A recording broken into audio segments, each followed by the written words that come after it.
Sejam bem-vindos ao nosso vídeo explicativo sobre inclusão digital. Vamos tentar deixar claro para vocês o que é, como ela se apresenta na sociedade, consequências e como implementá-la. A inclusão digital é o processo de tornar possível que todas as pessoas da sociedade tenham acesso às tecnologias de informação. As tecnologias digitais são usadas no cotidiano quase o tempo todo por grande parte das pessoas, e essa mudança no estilo de vida trouxe diversas facilidades, como para a comunicação entre as pessoas, receber notícias praticamente instantâneas, acessar diferentes dados e entre muitos outros benefícios. Tanto que viver sem as tecnologias pode parecer uma situação totalmente impossível para muitos. Porém, existe uma dificuldade em ocorrer a inclusão digital de forma efetiva, visto que muitas pessoas ainda não têm acesso ao digital e, consequentemente, à informação. E, para que a inclusão digital aumente, é necessário melhorar a experiência de usuário e aumentar o acesso das pessoas aos meios digitais. Como sabemos, a inclusão digital é um dos meios mais eficazes de se alcançar os 17 Objetivos de Desenvolvimento Sustentável da ONU.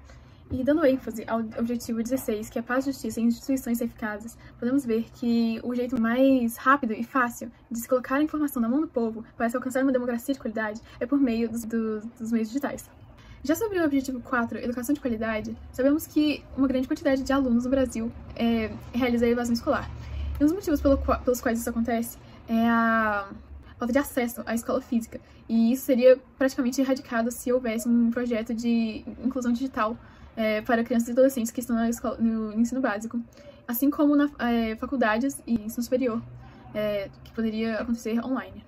Já sobre o objetivo 8, trabalho decente e crescimento econômico, sabemos que uma grande parte da população brasileira está desempregada. Isso se dá pela falta de qualificação que essa população tem em relação aos meios digitais. Isso seria praticamente erradicado se houvesse um projeto de inclusão digital eficaz e eficiente no Brasil.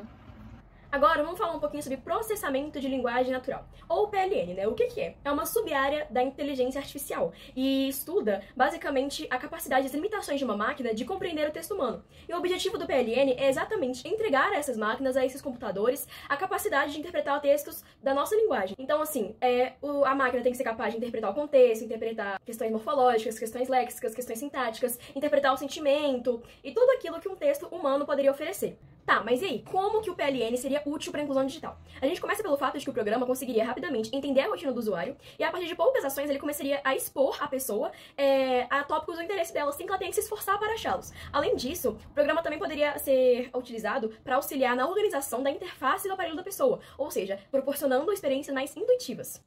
E aí, dentro desse contexto de experiência intuitiva do usuário, a gente entra em outra área chamada de User Experience Design, que é uma área voltada basicamente para tudo aquilo com que o usuário interage e como ele interage com isso. Apesar do termo User Experience ou UX ser muito amplo, quando a gente está falando de produto, sistema, marca, a gente está falando muito mais sobre como que aquele usuário vai ser atingido, no antes, no durante e no depois. E como que o UX seria útil para a inclusão digital? É importante que o desenvolvedor esteja atento às necessidades do público-alvo, querendo proporcionar, assim, a melhor experiência possível para o usuário.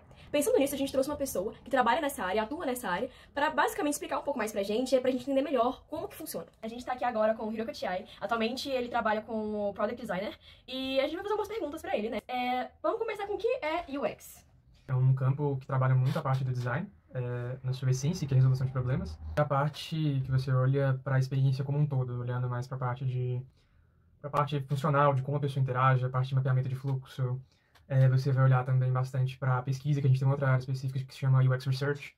A gente tem muitas metodologias também voltadas para o design thinking, alguns frameworks que são como se fossem metodologias e processos que são utilizados para poder desenvolver das suas hipóteses de solução. A parte de UI, ela é voltada completamente para como você vê e o que você sente quando você está interagindo com um produto. Você acha que o UX ajuda na inclusão digital? UX ajuda na inclusão digital, sim, mas você tem que saber utilizar da maneira correta.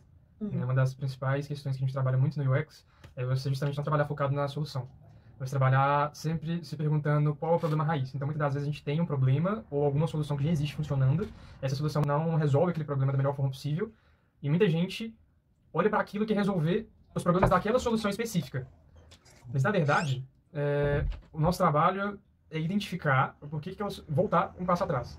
Voltar na causa raiz, por que aquela solução foi criada e qual o problema que ela está tentando resolver. Com os dados que você vai coletar, seja você fazendo entrevista com usuários, seja você fazendo teste de usabilidade moderado para você ver como a pessoa interage com aquela solução, você consegue identificar alguns pontos. Por exemplo, tem muita gente que tem problema de visão, né? Existem normas hoje, padrões e softwares que você consegue medir o quão acessível e legível está seu produto. É uma série de normas que faz você ser um duplo A, um A único ou um triplo A. Então seriam regras para que fosse minimamente acessível. Isso. Entendi. O minimamente acessível é o A. Ok. Se você não chega nem no A, você não é nem minimamente acessível. Entendi. O triplo A seria o caminho ideal. Você já está muito mais acessível ali nessa questão de elegibilidade também. Então, com isso, meio que a gente pode ver que tem uma semelhança, né? Ou pelo menos uma coisa que interrelaciona a inclusão digital com a inclusão social, então. Sim, mas por exemplo, essa questão da acessibilidade ela vai muito além só da questão da própria interface em si. Por exemplo, tem casos que você vê criança utilizando YouTube, Google, qualquer coisa nesse sentido, a criança não sabe nem ler e escrever ainda.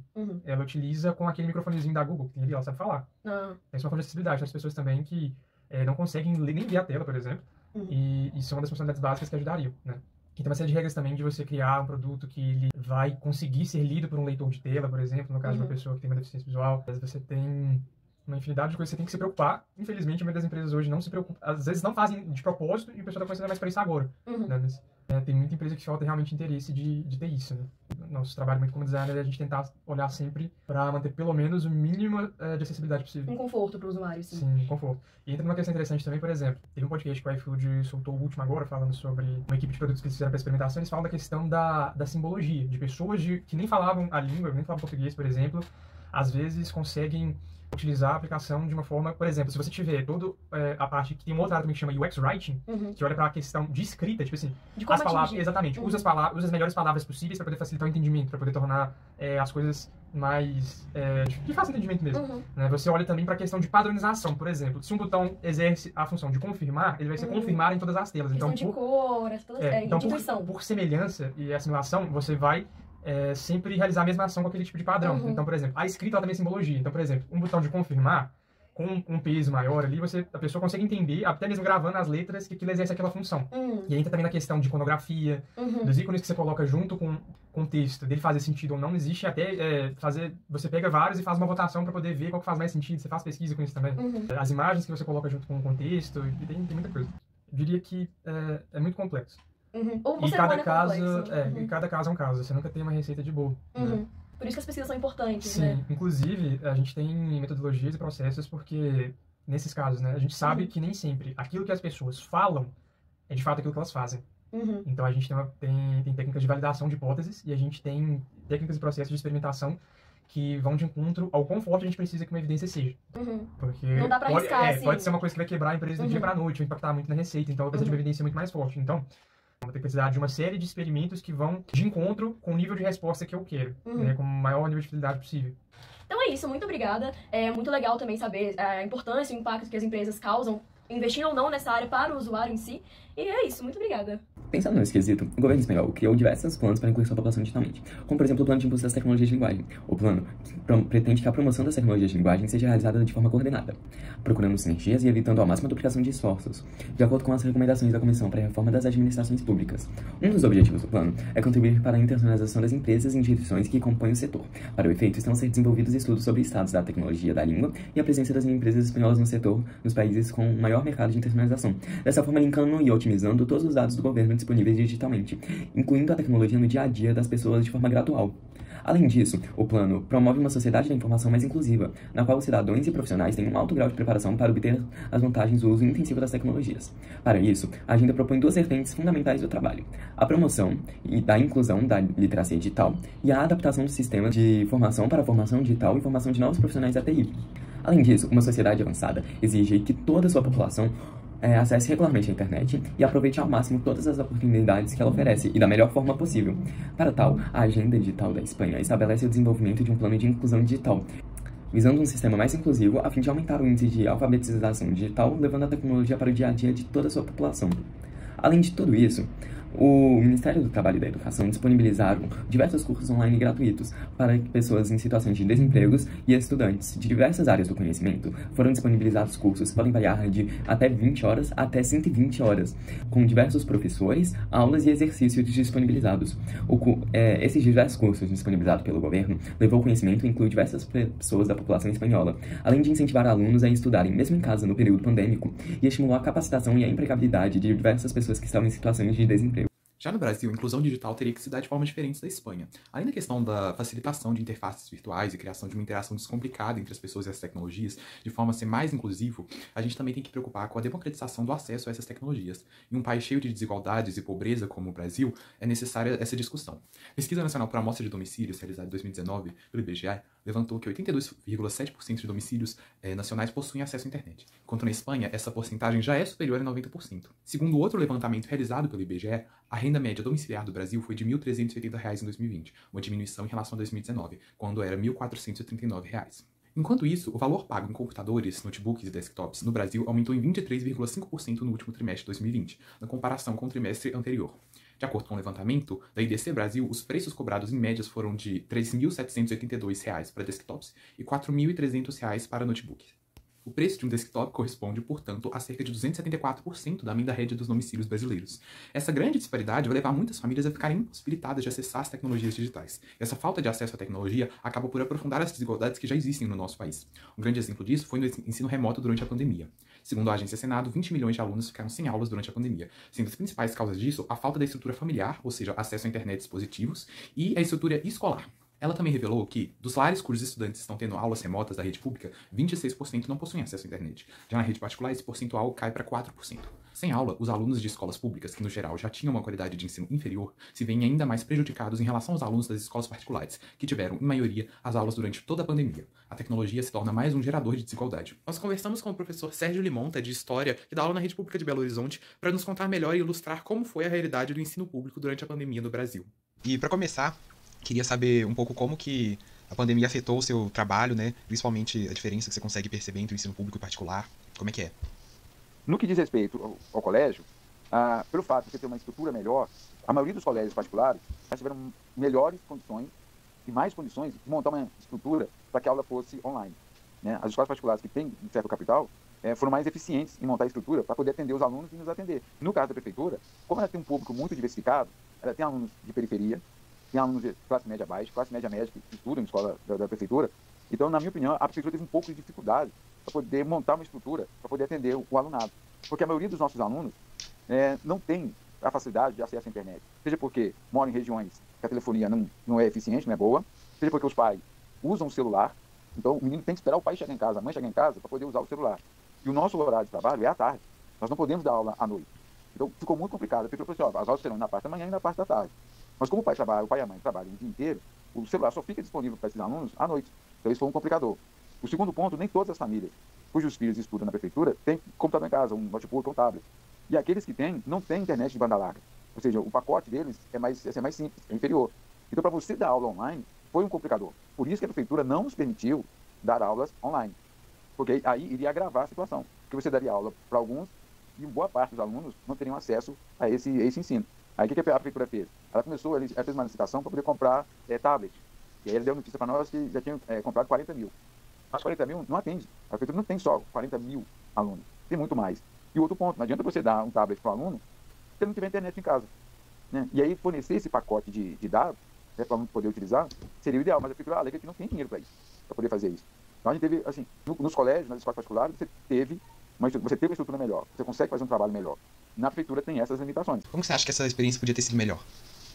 Bom, como essa pandemia foi algo novo, nós, não só aqui no Brasil, mas em outros países, ninguém tinha vivido, nenhum governo tinha passado por essa experiência, daí a dificuldade, eles não conseguiram encontrar um caminho para poder solucionar as questões que foram aparecendo. Agora não, passado esse mais de um ano da pandemia, os governos, seja municipal, estadual ou federal, eles já sabem como lidar com a doença, já sabem o que deve ser feito. E no caso da educação, né, no setor privado, as escolas sabem como agir, sabem o que deve ser feito. Nas escolas públicas, as federais, CEPED, Coltec, você tem uma estrutura melhor. Então, também seria possível você solucionar esse problema, das aulas, da presença, do aprendizado. A questão da prefeitura e do Estado é a clientela, né, porque envolve o poder aquisitivo das famílias. Então, passa por um problema social bem mais grave. Essas famílias, muitas famílias, pai e mãe estão desempregados. Para você fornecer aula para eles online, é um complicador. Como que vai assistir essa aula?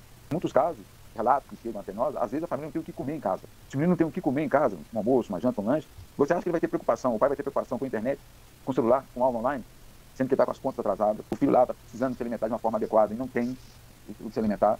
Mesmo a prefeitura fornecendo a cesta básica, por incrível que pareça, tem família que está passando necessidade, não vai buscar, por desinformação, porque o pai e a mãe ou são analfabetos, ou têm dificuldade de leitura, ou até são analfabetos funcionais. O cara lê e escreve, não sabe o que está lendo, o que está escrevendo. E seu pai e a mãe, você imagina o filho. Você teria que primeiro solucionar essas questões sociais, da pobreza, da miséria, da desigualdade, para poder melhorar esse acesso a uma educação de qualidade. O nível de ensino dos nossos alunos da prefeitura regrediu. Penso pessoas que trabalham na prefeitura que falam assim que os meninos do infantil, por exemplo, não reconhecem nem o alfabeto. Eles olham o alfabeto e não sabem dizer a letra A, B, C, dificuldade de pegar em um lápis para poder escrever, dificuldade em fazer uma leitura. Por quê? Por mais que o pai tivesse boa vontade em casa, ele não consegue substituir o professor. E o pai trabalha, a mãe trabalha. Então, muitos desses alunos da prefeitura, durante todo esse período da pandemia, durante mais de um ano, eles ficaram sem estudar, sem ter acesso a um livro, a um caderno. E aí o nível de conhecimento, o grau de conhecimento deles reduziu bastante. E eu creio que vai levar uns 2 a 3 anos para poder compensar esse período que ficou, que eles ficaram sem aula. Porque, por mais que você tente compensar, né, não vai dar para tirar esse atraso. Vai afetar. Isso na prefeitura. No Estado, porque tem alguns amigos que trabalham no Estado, o Enem, de quem faz o terceiro ano no Estado, também está muito prejudicado. Né? Ou seja, você não vai conseguir fechar o conteúdo todo até o final do ano, até o dia da aplicação do Enem. Então, esse aluno, além da dificuldade que ele tem, ele já vai chegar sem ver o conteúdo todo para poder fazer a prova do Enem. Como dito pelo Sérgio, a questão da desigualdade é muito complexa no Brasil. Se ela não resolvida como um todo, a falta de inclusão digital continuará se dando. A falta de inclusão digital não pode ser vista como um problema isolado da desigualdade. A desigualdade deve ser combatida como um todo. E, dentro disso, a inclusão digital se faz necessária. Alguns mecanismos para fazer isso são, por exemplo, reduzir o preço de computadores através de isenções fiscais, reduzir taxas de importação, estimular o mercado interno à produção desses dispositivos, a gente fomentar as empresas brasileiras de informática e reduzir o preço de importação ou de produção aqui mesmo de matéria-prima para esses computadores, entre outras medidas que são necessárias. Então é isso, muito obrigado por assistirem o nosso vídeo, espero que tenham aprendido mais sobre inclusão digital e como ela pode estar no Brasil e como ela se dá em países como a Espanha. Muito obrigado!